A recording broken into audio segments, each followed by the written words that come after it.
Hello everyone, and welcome back to Coronavirus Corner. Germany have begun playing football again, but they're calling it Geisterspiel, which means ghost game, because there won't be any spectators. I wonder if that phrase will catch on.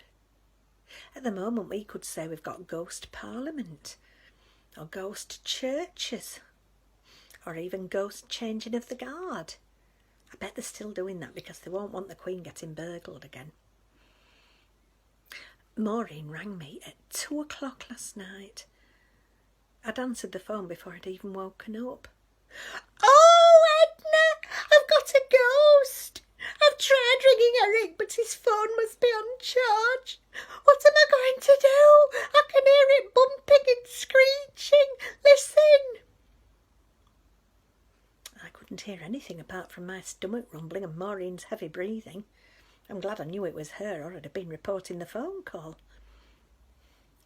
Where's it coming from? I asked. I think it's in the utility room, Edna, she said. I could hear she was terrified, but what can you do? Shall I ring the vicar? She asked. Well, I didn't think he'd want waking at that time of night, not with a Zoom meeting with the bishop at 9 next morning. I wondered if she was being burgled, but I didn't want to frighten her.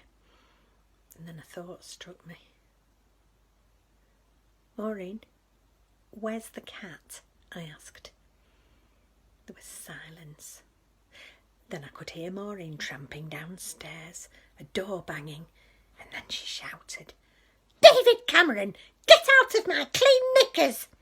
Thud, thud, thud. She came back up and picked the phone up.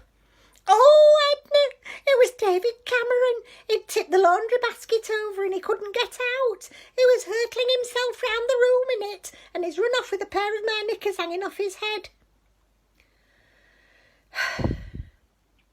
Well, it was obviously just one of those nights when you're not meant to get a wink of sleep, because the next thing I knew, there was all sorts of shouting coming from across the street.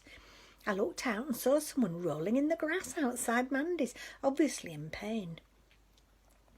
And then I saw it was Mandy.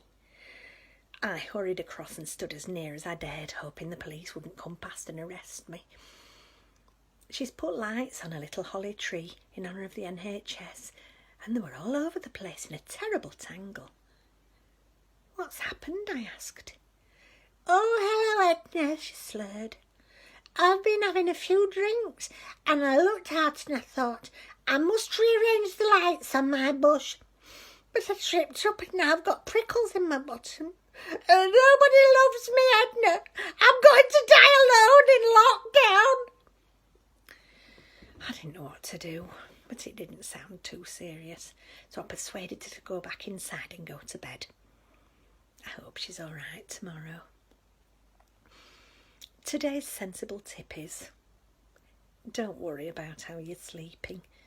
That just makes it harder to sleep. Just have a mug of warm milk before bed and trust your body to get what it needs. You'll be fine. Just think about nice things like the seaside, or Gareth Malone, or Sainsbury's deli counter. You take care, stay safe, and I'll see you tomorrow. Bye-bye.